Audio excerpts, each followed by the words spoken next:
Live from our 7 Tasmania studios, your nightly news with Kim Miller begins now.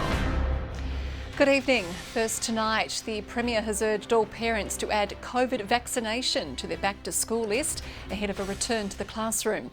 Dedicated hubs for 5 to 11-year-olds were kept busy across the state today as parents rushed to secure a first dose for their children.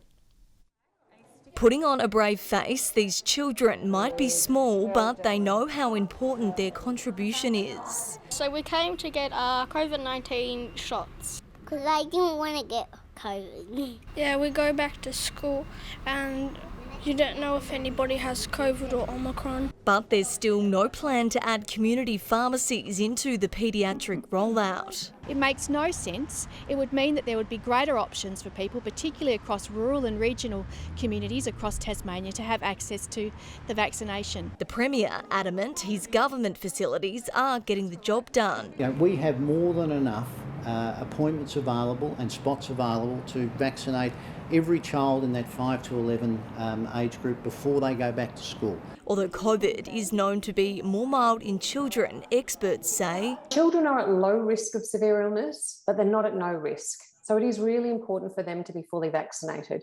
Complemented by the distribution of around 80,000 rapid antigen tests for the start of the school year. Every child will receive a back-to-school pack, including at least 2 RAT tests, a mask and COVID safety information. The Royal Flying Doctor Service bus will make its way to regional communities in the coming days to vaccinate more children, to ensure everyone has had the chance to get their first dose before heading back to the classroom. 504 new COVID cases were recorded in the state overnight. 7 people are being treated specifically for the virus in hospital.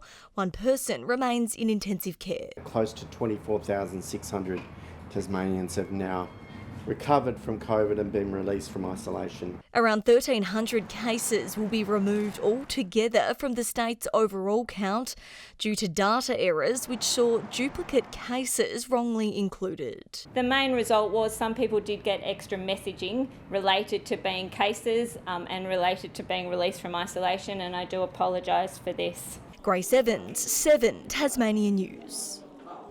A woman has been taken to hospital after her car smashed into a Launceston party shop last night. Crews responded to the crash on Wellington Street just after 8 o'clock.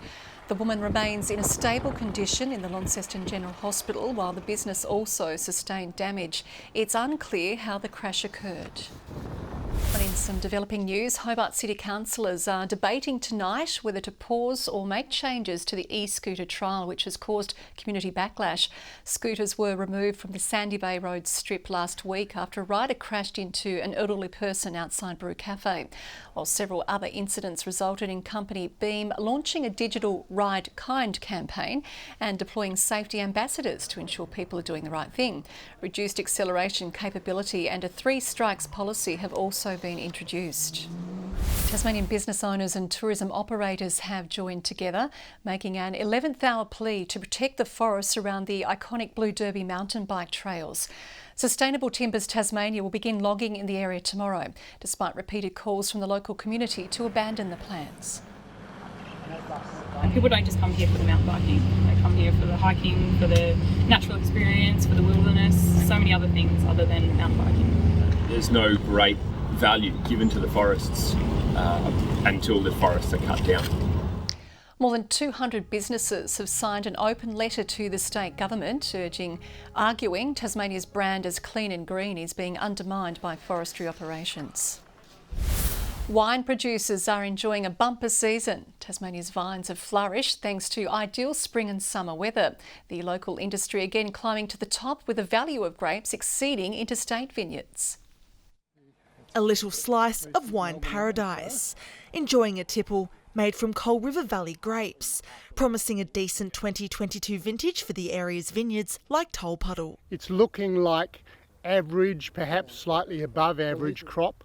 Quality looks sensational. You know, it's been a cool, quite a wet spring, early summer, and that's great for grape growing. So we're hoping for a nice, generous 2022 vintage to replenish everyone's cellars and stocks. Coming off the back of a strong 12 months, the industry seeing an 18% increase in vintage plantings, an overall boost in grape quality and value, also pushing Tasmania to the top of the game. The average per tonne is over $3,000 compared to the national average of $700. So the premium wine in Tasmania is to be appreciated. That has enormous benefits for regional economies throughout Tasmania and also from a wine tourism point of view as well. Reflected by local vineyards, continually raking in national and international accolades. Tolpuddle, one of many recently taking home trophies at the 2021 Melbourne Royal Wine Awards for top varieties. The best Chardonnay, best Pinot Noir grapes grown in Australia currently come from Tasmania. And I think the likelihood of that increasing or improving is significant. With last year's drops set to hit the shelves soon. We're releasing our 21 wines later this year, and we're really excited by them. Ruby Kamain, 7 Tasmania News. A group of gutsy rowers has written their names into the record books after becoming the first to cross Bass Strait in a surfboat. The extraordinary challenge took them just 8 days, but behind the adventure is a cause close to many Tasmanians. After a gruelling 350 kilometres, land had never felt or tasted so good. The tide may have ruined the victory lap, but it didn't spoil the celebrations. We're glad to be here, but it's been an unforgettable trip. And I'm glad it came my way. It's really invigorated me, I can tell you. 8 rowers and 1 ski paddler making history over 8 days. It's tough no matter which way you do it. Becoming the first to conquer the treacherous Bass Strait in a surfboat, and they all have the battle scars to prove it. If it was all easy, then everyone would do it. After starting in Port Albert in Victoria, they rowed between sea islands day by day until they reached Little Musselrow Bay. It's very tough out there, there's no question, hours and hours at a time. We've been into the conditions for 90% of it. Andrew Lawson was the mastermind behind the adventure. Soon, strangers from all corners of the East Coast were signing up, united by their love for rowing and driven by generosity. The journey raising money for the clown doctors. So far, they've banked more than $50,000. We cost a lot of money, so it's fantastic that they've raised it. We're just going to be able to spread out a bit more. Though that's not all. The boat that carried them all this way won't be returning home. Instead, it will be donated to the Port Sorell Surf Life Saving Club. We just don't have a boat to allow our members to enjoy the surf the way that these boys have been able to do over the last few days. So we're just thrilled. After an exhausting trip, the crew are being treated to a night in a hotel, something they're all looking forward to. Looking forward to a beer, looking forward to ringing my wife actually and kids. Plenty of stories to share about their once-in-a-lifetime adventure. Garth Burley, 7 Tasmania News. The Tasmania Jack Jumpers are on their first ever winning streak after a dominant victory over the New Zealand Breakers last night. The side flew out of the blocks in the first half, scoring 53 points before the Breakers regained some momentum in the final 2 quarters. Sharpshooter Josh Majette continued his purple patch, leading the charge with 22 points. Majette for 3, steps it back, uses a little dribble, knocks it down, he's got 22. The Jack Jumpers will be looking to make it 3 from 3 against the Sydney Kings on Friday.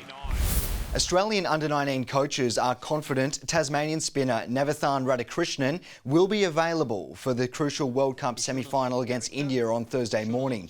The ambidextrous spin wizard was among a number of players ruled out from the last 2 matches of the tournament due to COVID protocols. Tasmanian junior futsal players have returned from the national championships with their biggest number of trophies yet. The under 8, 10 and 13 boys squads took out the top gong, while under 11 girls, under 15 boys, youth girls and youth boys were all runners-up. It has meant weeks of training for the teams in the lead-up, but the players say all the hard work has paid off. We've changed our game plan. We've gone from trying to play possession to basically all-out attack. And it worked for us, it worked for the team that won last year, so we thought we'd adopt that. When I kicked those last 2 goals in the semi-final, I felt I was almost about to cry. Well done. They'll now continue to fine-tune their game style as the sport continues to grow in numbers across the state. Good evening. 28 in Launceston today, Hobart 25, 24 in Devonport and Burnie 22. 31 was the state's top in Bushy Park, Lyweenie and Strawn 23 and 25 in Smithton.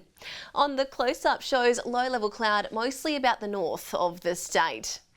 Further out, extensive cloud is seen over northern and western Australia, extending into the southern areas of the country. Tomorrow shows a low centre to the south of Tasmania with a trough approaching from the west. North to northeasterly winds tomorrow 10 to 20 knots, swells up to 4 metres in the west and south and below 1 metre in the north. A strong wind warning is current for Storm Bay, the west coast, Banks Strait, Franklin Sound, Flinders Island and the east coast. Tomorrow's forecast now 26 across Hobart and Adventure Bay, a shower or two at Tarraleah. In the north, Launceston reaching 28, 24 in Devonport, humid with a possible morning shower in Bridport. Burnie tomorrow 23, Strawn humid and a shower, 21 in Marrawar.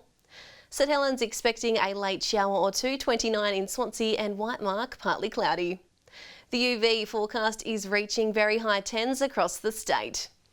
Looking ahead to the 3-day forecast now. Wednesday, showers about the west, south and northeast. Thursday, fine about the north with showers across the west and south. And Friday, mostly fine with southeasterly winds. Capital cities, 32 and sunny in Perth tomorrow. Adelaide, 24 and a possible shower in Sydney. And currently Hobart, sunny and 23, Launceston 26 and Devonport partly cloudy and 22. That's all in weather, Kim. Okay, thanks Jackie, and that is all your news for now. I'll be back later with updates. Thanks for joining us. Good night.